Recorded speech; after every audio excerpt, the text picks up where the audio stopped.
میرے یار کاکا، وہ روحانسو ہو کر کہنے لگا، تمہاری چاچی نے میرا سارا سامان، سونا بنانے کے سارے نسخے، ہانڈیاں، بوتلیں، سب کچھ مجھے بتائے بغیر توڑ پھوڑ کر برباد کر دیا ہے۔ کچھ بھی تو باقی نہیں بچا۔ تم تو جانتے ہو کہ سونے کی تیاری میں بس ایک آدھ آنچ کی کسر رہ گئی تھی۔ کل تو میں یہ بھی سوچ رہا تھا کہ مرشد سرکار کے پاس جا کر اسے واپس کراؤں۔ وہ میرا بازو دبا کر بکری کی طرح ممیاتے ہوئے فریاد کرنے لگا، یار کاکا، مجھے تو اسے بیوی سمجھتے ہوئے یا کہتے ہوئے بھی ڈر لگتا ہے۔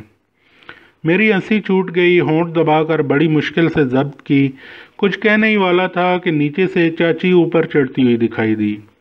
چاچی اوپر کیا چڑھ رہی تھی؟ ایک قیامت تھی جو بام بالا کی جانب مراجعت کر رہی تھی۔ کسی زورا نگاہ آئینہ بدن کا وفور شوق دیدار میں کوٹھے پہ چڑھنا، اور کسی جوان رانا کا جرم الفت و غیرت میں سولی پہ چڑھنا اپنے اپنے مقام پر بڑا مزہ دیتے ہیں۔ چاچی سیڑھیاں چڑھ رہی تھی، ہم دونوں پاگلوں کے بس میں ہوتا تو ہم دوسری جانب کسی باولی میں اتر جاتے۔ میں پسے دیوار تھا۔ اوپر پہنچ کر چاچی نے ایڑیاں اٹھا کر مجھے دیکھا اور بولی، السلام علیکم۔ یہ صبح صبح چاچے بھتیجے میں کیا باتیں ہو رہی ہیں؟ پھر چاچا کی جانب مخاطب ہوتے ہوئے بولی، آپ مسجد میں جا کر نماز پڑھیں، اذان ہونے والی ہے۔ میری جانب دیکھتے ہوئے کہا، کاغا تم ادھر آؤ، نہا دھو کر وضو کرو اور آج سے تم میرے ساتھ نماز پڑھا کرو گے۔ مجھے یاد پڑا کہ چاچی نے ہمارے گھر میں بھی مجھے کاکا کہنے کی بجائے کاغا ہی کہا تھا۔ چاچی مجھے کاکا کی بجائے کاغا کیوں کہتی ہے؟ میں کچھ سمجھ نہ پایا۔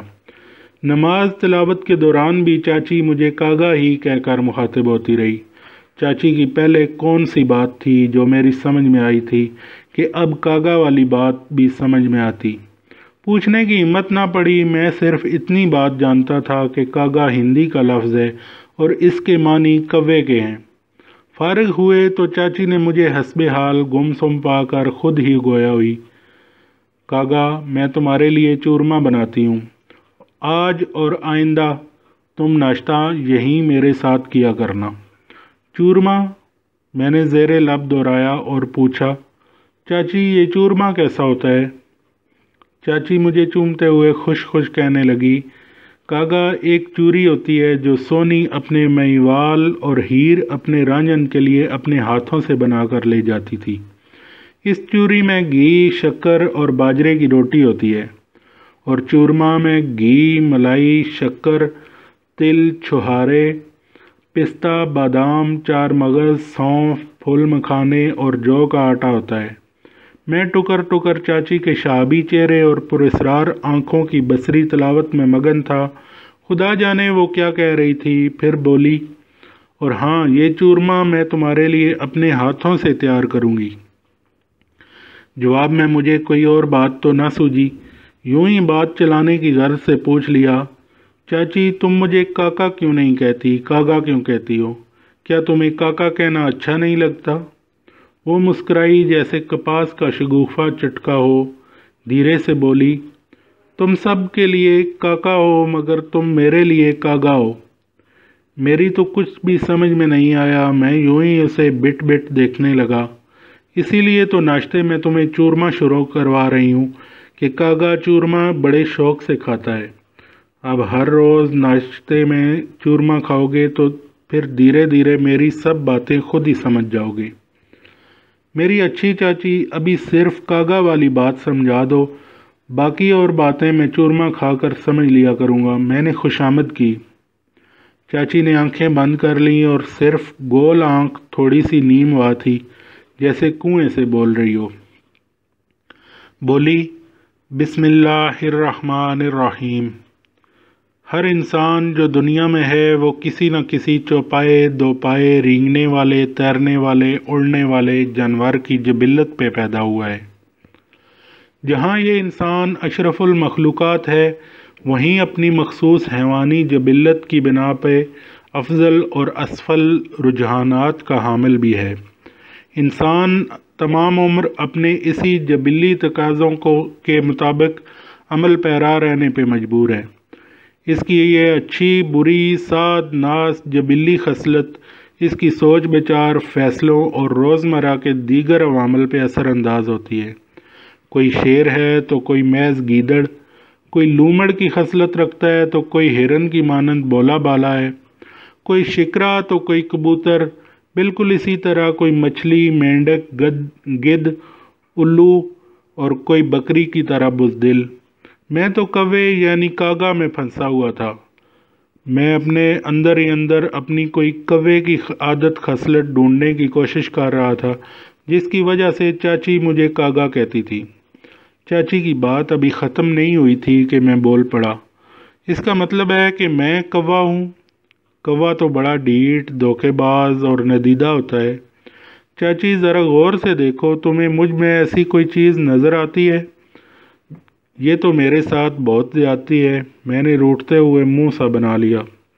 کاغا، میں تمہیں ابھی کچھ بتانا نہیں چاہتی تھی، یہ سب چورمے کے بعد شروع ہونا تھا۔ تم نے خود ہی مجھے بتانے پہ مجبور کیا اور اب ناراض ہو رہے ہو۔ کیا یہ میرے ساتھ زیادتی نہیں ہے؟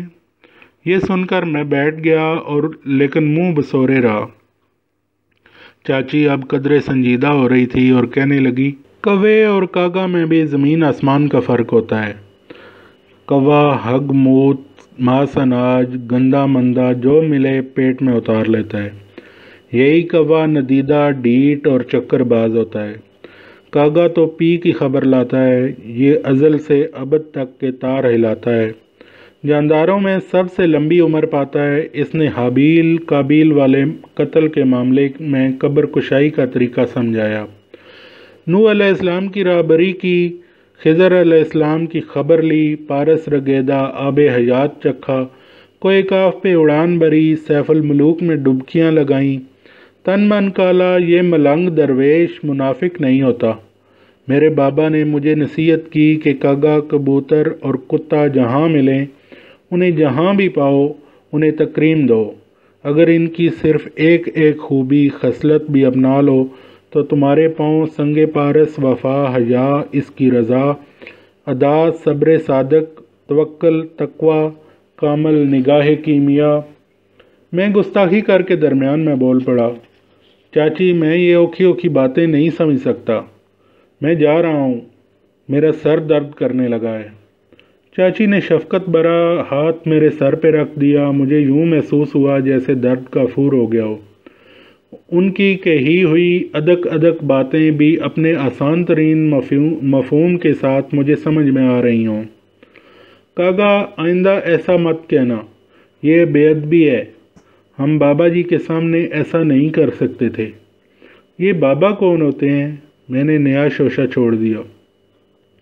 پہلے کاغا کو تو سمجھ لو، پھر خود بخود ہی پتہ چل جائے گا کہ بابا، مرشد، پیر یا استاد کون ہوتے ہیں۔ ہاں، تو میں بتا رہی تھی کہ ہر انسان کسی نہ کسی حیوانی جبلت پہ ہوتا ہے، جو نظر والے مقابل کو دیکھ کر اس کے جانور کو جان جاتے ہیں۔ وہ پھر اسی نسبت سے اس سے مذاکرات یا معاملات کرتے ہیں۔ وہ سمجھانے کے انداز کو آسان تر کرتے ہوئے بتانے لگی، اگر تمہیں یہ معلوم ہو جائے کہ تمہارے سامنے ایک سانپ یا بچھو بیٹھا ہوا ہے تو تم یقیناً اس کے آزار سے خود کو محفوظ بناؤ گے۔ کاغا، ٹھیک 2 دن اور 1 پیر کم 40 برس پیچھے جب میں 7 برس کی چھوکری تھی، اپنے ماتا پتا کے ساتھ درگا مائی کے میلے پہ آئی تھی۔ بھرت ناگ، اننت ناگ کے پاس ایک چھوٹی سی بستی تھی، بس 60-70 گھر، 6-7 مسلمانوں اور باقی ہم ہندوؤں کے تھے۔ ہم اونچی جات کے پنڈت برہمن۔ میرے پتا جی بستی کے مکھیا تھے، مندر کے پنڈت پروت بھی۔ جموں سے 18 کوس پچھم کی جانب پرم پوت ایک مسلمان فقیر کا استھان تھا جو ہماری راہ میں پڑاؤ تھا۔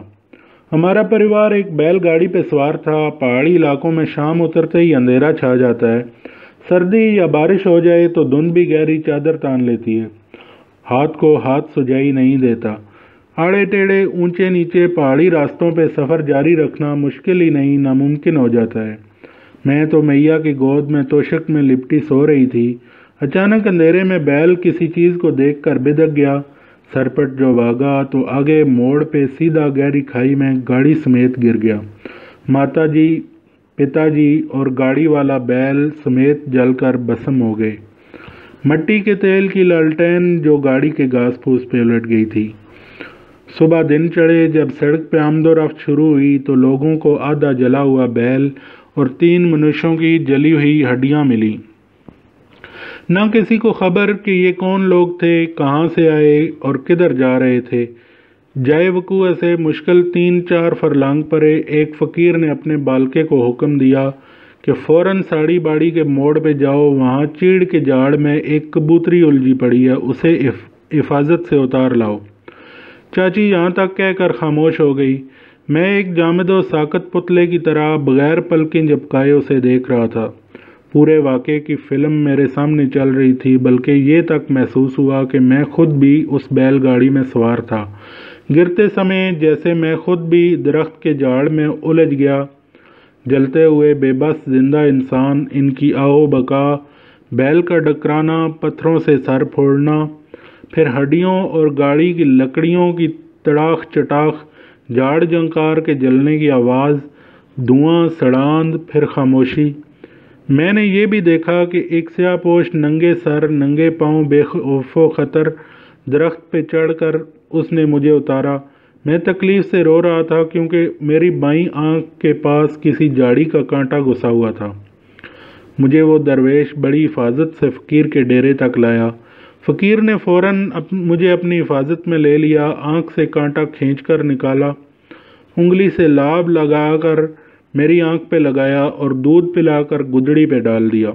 اچانک میری انگلی میرے بائیں آنکھ کے کنے پہ چلی گئی اور چاچی یہ دیکھ کر مسکرائی اور کہنے لگی، کاغا دیکھا، تم بھی وہاں موجود تھے، تمہاری اسی آنکھ میں کانٹا گھسا تھا۔ آگے بڑھ کر چاچی نے میری زخمی آنکھ چوم لی۔ مجھے عجیب سی ٹھنڈک اور تسکین کا احساس ہوا۔ 1-2 شدید جھٹکے سے لگے جیسے آنکھ کے اندر کوئی ہلچل گڑبڑ، کوئی حرکت سی ہو رہی ہو، اور پھر ہلکا سا درد ابھرا۔ میں نے گھبرا کر آنکھ پہ ہتھیلی رکھ دی۔ چاچی نے منہ سے لاب لگا کر میری کنپٹی اور آنکھوں کے کونوں پہ لگایا۔ 2-4 لمحوں بعد میں نے ہولے ہولے سے آنکھ کھولی۔ میرے سامنے کبوتری اور چاچی دونوں بیٹھی ہوئی تھی، بائیں میں کبوتری، دائیں میں چاچی۔ کبھی دونوں آپس میں گڈمڈ ہو جاتی۔ چاچی یہ کیا، میں کیا دیکھ رہا ہوں؟ ہاں کاغا، تم ٹھیک دیکھ رہے ہو، میری کایا کا یہ بھی ایک روپ ہے، بربکی اشرفی کبوتری۔ یہ وہاں تک پرواز کر سکتی ہے جہاں یہ بھی اشرفی کی مانند کھرا چمکتا ہوا دکھائی پڑے۔ چاچی، کاغا تو وہاں تک پرواز نہیں کر سکتا نا؟ کاغا پوچھو کہ کہاں تک پرواز نہیں کر سکتا؟ کاغا تو سیاہ پوش درویش ہوتا ہے، کیا کیا کی چنتا اسے ہر پل بے چین اور بے قرار رکھتی ہے۔ جسے ہم کہاں سمجھتے ہیں وہ کیا کیا اور کیوں کیوں ہے، وہ ہر سمے کھوجتا رہتا ہے۔ یہ موزن اول، اسے ازل اور ابد کا گیان ملا ہے۔ اس نے الست، ہست اور مست کا فلسفہ سمجھایا ہے۔ یہ چھین اور اچک لیتا ہے، مانگتا نہیں۔ یہ گھر در کا قائل نہیں، یہ رنگ روپ کا چولا نہیں بدلتا۔ کتا کبوتر رنگ سنگ بدلے مگر کاغا کا راگا کبھی نہ بدلے۔ یہ زیرک درویش مرنے کے بعد بھی دفن کیا جاتا ہے۔ کتا روڑی، کبوتر شکم اور کاغا گور گورا۔ وے کاکا، امی کی آواز مجھے جیسے کوکاف سے واپس کھینچ لائی۔ صبح کا اجالا پھیل چکا تھا، امی ہاتھ کے اشارے سے مجھے بلا رہی تھی۔ چاچی نے آگے بڑھ کر سیڑھیوں پر جا کر امی کو سلام کیا اور بتایا کہ کاغا نے نماز اور تسبیح میرے ساتھ پڑھی ہے، کل سے انشاءاللہ قرآن بھی پڑھا کرے گا، اور ہاں ناشتہ تو یہ میرے ساتھ ہی کیا کرے گا۔ امی کو اور کیا چاہیے تھا، وہ تو یہی چاہتی تھی کہ میں ایک نیک دیندار بچہ بنوں اور کسی طرح سے میری آوارگیاں، دوستیاں اور ناک میں دم کر دینے والی شرارتیں ختم ہوں۔ اس کے باوجود امی اپنے خدشے کا اظہار کرتے ہوئے کہنے لگیں، بہن اللہ آپ کو خوش رکھے، جزائے خیر دے، مگر ایک بات صاف صاف کہہ دینا اپنا فرض سمجھتی ہوں، بعد میں مجھے کوئی علامہ نہ دینا۔ آپ ابھی اسے ٹھیک سے جانتی نہیں ہیں، یہ بڑا شرارتی، مکار اور حرفوں کا بنا ہوا شیطان ہے۔ اکلوتا بچہ ہے، ہمارے بیجا لاڈ پیار اور دلار نے اس کا اور بھی بیڑا غرق کر دیا ہوا ہے۔ کچھ عرصے سے اسے چوری کی عادت بھی پڑ گئی ہوئی ہے۔ اسے زیادہ منہ نہ لگائیں، آگے آپ کی مرضی، جیسا میرا ویسا تیرا۔ چاچی نے ہنسی میں بات ٹالتے ہوئے کہا، بھابھی جی اس عمر میں بچے ایسے ہی ہوتے ہیں۔ وہ مجھے پچکارتے ہوئے بولی، آپ بالکل فکر نہ کریں، یہ بچہ تو بہت اچھا اور بلا کا ذہین ہے، اسے پڑھنے لکھنے علم سیکھنے کا بہت شوق ہے، آپ اسے اللہ اور میرے سپرد کر دیں، انشاءاللہ سب ٹھیک ہو جائے گا۔ تمہاری زبان مبارک بہن، اللہ کرے ایسا ہی ہو۔ میں تو ہر وقت اللہ سے یہی فریاد کرتی رہتی ہوں کہ بڑھاپے میں دیا ہے تو بس تو ہی اس کا نگہبان ہے، تو ہی اسے اپنا نیک بندہ بنا دے، اپنے ماں باپ اور خاندان کا نام روشن کرنے والا کر دے۔ آمین۔ یہ کہہ کر امی اپنے سر پہ دوپٹہ درست کرتے ہوئے ادھر اپنے صحن میں اتر گئی۔ چاچی زبردستی مجھے اپنی کمر پر لاد کر واپسی تخت دراز پہ آ گئیں۔ میں کسمسا کر سامنے بیٹھ گیا، نظریں جھکا کر بولا، چاچی تم نے امی سے سن لیا کہ میں کیا ہوں، کیسا ہوں؟ اور چاچی یہ تمہاری باتیں میں نے کبھی کسی سے نہیں سنی۔ یہ کس طرح کی باتیں ہیں جنہیں سن کر مجھے ایسا محسوس ہوتا ہے کہ میں ہی باتیں کر رہا ہوں؟ یہ ساری باتیں، یہ سب کچھ میرے اندر موجود ہوں۔ چاچی آپ کے پاس یہ سب کچھ کیسے آیا، کہاں سے ملا؟ عورتیں تو ایسی باتیں نہیں کرتی۔ میری امی، میری دادی، نانی، ممانی، گلی محلے کی عورتیں، ہزاروں عورتوں کی میں نے باتیں سنی ہیں، چغلیاں، بدگوئیاں، کوسنے، تانے، بیکار دنیا بھر کی باتیں۔ تمہاری ایسی منمونی، سونی سونی، دل و دماغ میں خوشبو کی طرح مہکنے والی باتیں اس دنیا سے پرے کسی اور جان کی معلوم ہوتی ہیں۔ چاچی دل فریب ملکوتی سی مسکراہٹ کے ساتھ میری باتیں سن رہی تھی، پھر پیار سے میرے پھولے ہوئے گال پہ چپت جماتے ہوئے کہا، زیادہ کیا کیا، کیوں کیوں، کائیں کائیں نہ کر کگا۔ تو آج کے لیے اتنا ہی۔ اگر آپ بابا جی محمد یحییٰ خان صاحب کی زندگی کے بارے میں جاننا چاہتے ہیں تو ہمارے چینل کو سبسکرائب کیجیے، ویڈیوز کو لائک کیجیے اور کمنٹس کر کے بتائیں کہ ہماری یہ کاوش کیسی رہی۔ تو ملتے ہیں ایک نئی ویڈیو کے ساتھ۔ اللہ حافظ۔